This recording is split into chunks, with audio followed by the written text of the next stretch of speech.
And the secret to manifestation is this. I'm Elysia Skye, and this is the Brilliance Method podcast.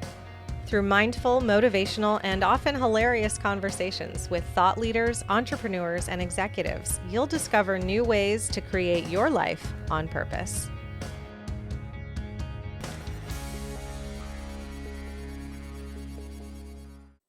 Hello, my friend. Welcome to the Brilliance Method. It is just you and me today. We are hanging out one-on-one. I have so much to share with you. This is going to be a shorter episode, but I want to talk about manifestation. I want to get into some of the insights and behind the scenes on what I've got going on, and I know it's going to inspire and motivate you. So let's go. Last week was my birthday, and I am a Leo in both Vedic and tropical astrology. So I like to celebrate my birthday. And this year, I really wasn't going all out and making a big deal about my birthday, but I made one wish over and over and over. And my wish was that I got to spend time with a bunny, like an actual bunny rabbit. So if you're like, that's interesting, Elysia. So I had a rabbit for 9 years. His name was Playboy. I know I was really clever. I got him when I was 15 and he passed away. Around right when I was 24, right before my birthday. And then shortly after that, I wound up being diagnosed with breast cancer. And you know the story from there. I have a tattoo of him. He was so special to me. And I miss having a bunny. And my cat, Alistair, who passed away in January, I got Alistair about a year after my bunny passed away, Alistair and Preston. Preston is still with us. And I knew immediately that Alistair was the reincarnation of my bunny. He had giant bunny feet. He would respond to the same music my bunny liked. He ate through electrical cords and things that my bunny did. And really just like a soulmate pet for me. So Alistair passed away in January of 2024, which 2024 was kind of a rough, interesting year. And I'll probably start telling more stories about that, even though you've already heard me talk a little bit about it on the show. But that really started the year off in a bad way. So here we are now, almost 9 months into 2025 at the time that I'm filming this. And it's just such a better year. And I'm so grateful. But I will say the first few months of this year were also difficult, but I've turned it around. And I was working with my energy mentor, Rachel, for my birthday. And when I was updating her on all the things that I was doing this month and telling her about how I'm feeling and what I've been doing spiritually and psychically and in my business, she's like, wow, I talked to you 2 months ago and you were not doing great. So, like, what happened? Like, how did you turn it around? Like, that's a really interesting question because I didn't know how I did it. I didn't even actively, strategically turn it around. I just turned it around. And I'm going to share some of this with you today because I want you to know that whatever you're going through, and we have different seasons in our life of joy and brilliance and suffering and pain, that we don't always have to know all the answers to start turning it around. We can just turn it around. And I knew a couple of months ago that when I was looking forward to my birthday, I knew that I just wanted to hold a bunny. People were asking me, do you want to have a party? Do you want to go out of town? I'm like, I just want to hold a rabbit. And that's all I kept saying. And I don't even know why that's what I wanted, but it's what I wanted. And we don't have to know why. I think people put too much emphasis on logic behind love. And logic and love are not always friends. Like at all. In fact, if you look at the origin story of my husband and I, there was absolutely no logic underneath us being together. In fact, so many of our friends were upset with us. It disrupted our entire social circle. There's a lot there. And if you want me to talk more about that, just leave a comment on the podcast and tell me. And I'm going to talk about the podcast itself in a few minutes here too, because there are some really, really cool things going on. So, long story longer, I told my friend Paul, some of you know Paul Bellantoni. If you don't, look him up. His music is amazing. I told him that I just want to hold a bunny because he was saying to me, he knows that I always celebrate for days and days and days. And I said, I just want to hold a bunny. And he also works at a salon. He's an incredible hairdresser. And someone he works with has a bunny. And I had remembered that. And I said, hey, does Kaylee still have her rabbit? And is there any way on my birthday I can stop by her house even for 15 or 20 minutes and just hold the rabbit?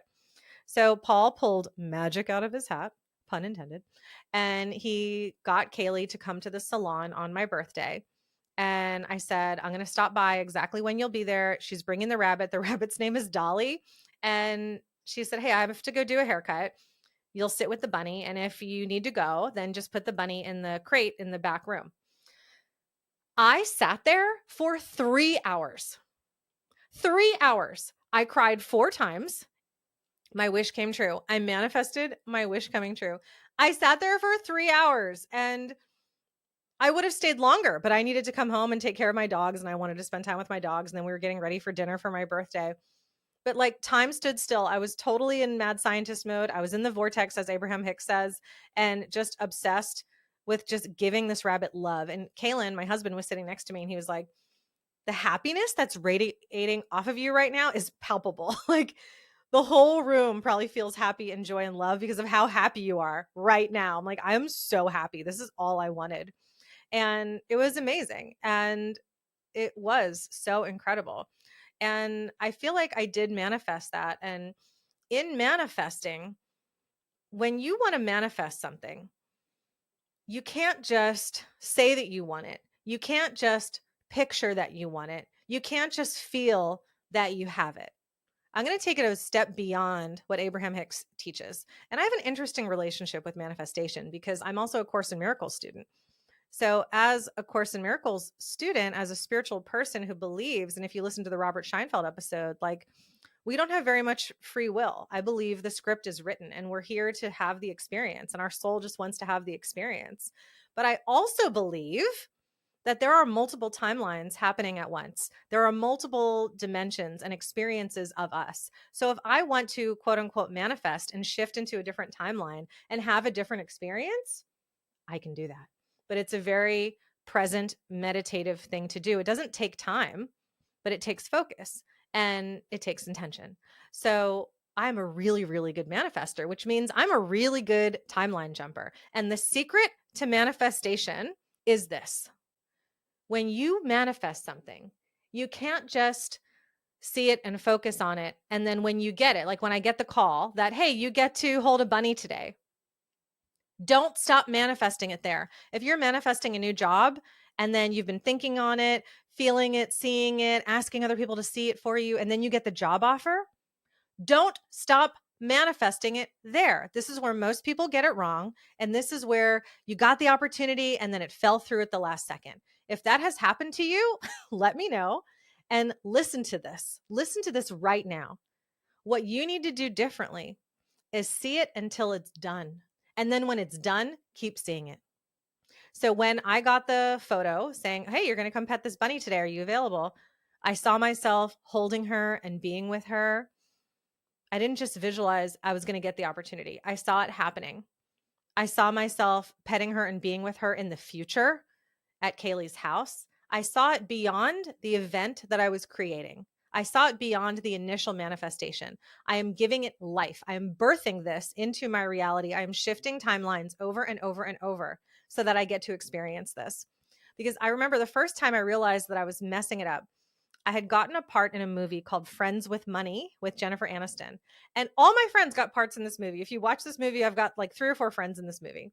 And I got a part in the movie. And a couple days before I was supposed to fly to New York and film my scene, the casting director called me and said, hey, the producer really wants to put their cousin or nephew or something in the film. So it made sense to swap it out with your part because your part wasn't, unfortunately, a very critical part in the movie. It was just a few lines. So we're going to cancel your flight to New York. And I was like, oh my gosh. And I remember talking to my life coach, Trish, and I said, what did I do wrong? Like I manifested it. I visualized it. I did it. She goes, yeah, honey, but when they told you they were sending the contract, you stopped manifesting it. You didn't see yourself in New York anymore. You weren't picturing it. You weren't seeing yourself on the plane. You weren't seeing yourself on set. You weren't seeing yourself watching the movie a year from when you filmed it, because now it's out in theaters and then going on to, onto video on demand, or, Netflix wasn't around at the time, but that kind of thing. Keep seeing it, keep giving it life. If you do this, you will manifest anything that you want. I am a powerful manifester. I can manifest anything I want. And I also trust, and I say to the universe over and over, this or something greater, which means that if I'm not thinking big enough, and God in the universe or whoever's involved or paying attention, or my other timeline or my future self knows that the experience my soul wants to have exists in a bigger and better way that I haven't decided or imagined yet, I get to surrender and give that over to source energy. So, recap. See it and feel it over and over, not just to when it happens, but once you've gotten the call that it's yours and you've actually manifested the damn thing and you're celebrating with everyone, oh my God, I actually manifested it. Keep seeing it. Keep feeling it. Keep talking about it. See yourself there. And then when you're there doing the thing, see yourself at the end of the day. Of course, stay present, be in the moment, but take a few moments here and there and visualize those moments for yourself, those little snippets where you just peek and go, wow, I can imagine myself being at the movie premiere. I can imagine, let's say it's a book deal. I can imagine, hey, I didn't just get the book deal. Now I'm seeing the book tour. Now I'm seeing the billboards with my book on it. Now I'm seeing myself on the Drew Barrymore show or wherever show you want to be on. Hey, Drew, call me. Okay. Keep seeing it. See yourself getting phone calls and text messages from friends and family going, oh my gosh, I saw your book on the shelf. I saw your book, #1 on Amazon, New York Times bestseller. I saw it. Hey, you got your second book deal. Stay present and keep visualizing it. You are a creative being. Your soul and your human blueprint is here to create. They're co-creating together. So don't mess it up by stopping the second you get excited. It's like when you're buying a house or moving into an apartment, they'll say, hey, don't celebrate until you get the keys. Okay. Keep celebrating, get the keys. And then when you get the keys, keep celebrating, visualizing yourself putting your furniture in it, visualizing yourself hosting a holiday party.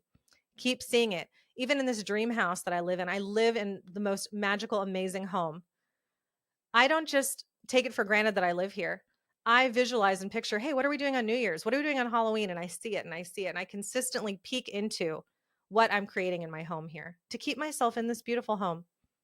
Now, that's not acting from scarcity or what if I lose the home? I don't think about any of that stuff. I just keep celebrating in gratitude, being present in my home. So I hope that helps you incredibly. Let me know.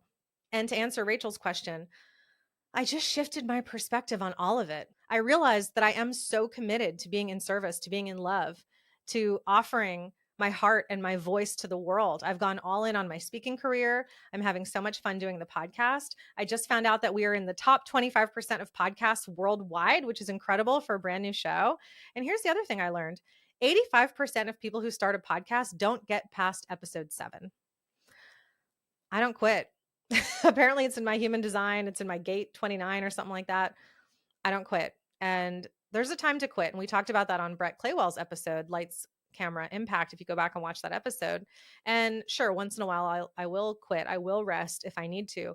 But when I know that it's bigger than myself and I'm not sacrificing my energy or my being, I rest when I need to rest and I keep going all in. So the podcast is growing. It's doing really well. And I think also a big part of the slump that I was in the first part of the year was I had no idea if anybody was really watching this or paying attention. I would get a few emails here and there. And thank you for those of you who sent me an email saying like, I love this episode. There's a couple of people that do it consistently and it fills my heart. I want to hear from more of you. And I didn't know because people aren't necessarily leaving comments on the show or rating the show. So I created a Patreon. So go to patreon.com/the Brilliance Method. You can get involved. It's not just about supporting the show. It's about being a part of the community, co-creating episodes with me. I'm going to be doing some live calls and a spiritual think tank and putting behind the scenes stuff back there. So jump on in. There is a free tier, but there's also a $3 tier and then it goes up from there. So it's really affordable and you get to be a part of it. And I was so inspired because I found out, oh, people are actually paying attention to this. So please rate the show, give it 5 stars, leave comments on all the episodes as you listen to them. Let me know what's resonating with you. And this helps me create ideas. I love you madly. Thank you for showing up. This is just the beginning, truly. I'm taking this all the way. I've had so many visions of myself having a talk show or a TV show or being across other amazing thought leaders. And I've visualized this over and over and I keep visualizing it and it's growing. And I don't care how fast or slow it grows. I just care that it continues to grow and you're a part of that. So this episode is not just a thank you to you, but also an invitation for you to be part of this world as I continue to grow it. So let's do it. Here we go. Again, patreon.com/the Brilliance Method. And let me know what you're manifesting, that you're continuing to see it even beyond It's conception, it's birth out into the world, and it's first day of school. All right. This or something greater, my darling. Bye for now. I'd love to hear how this episode inspired and motivated you. So be sure to leave a comment, 5 stars, and don't forget to follow or subscribe.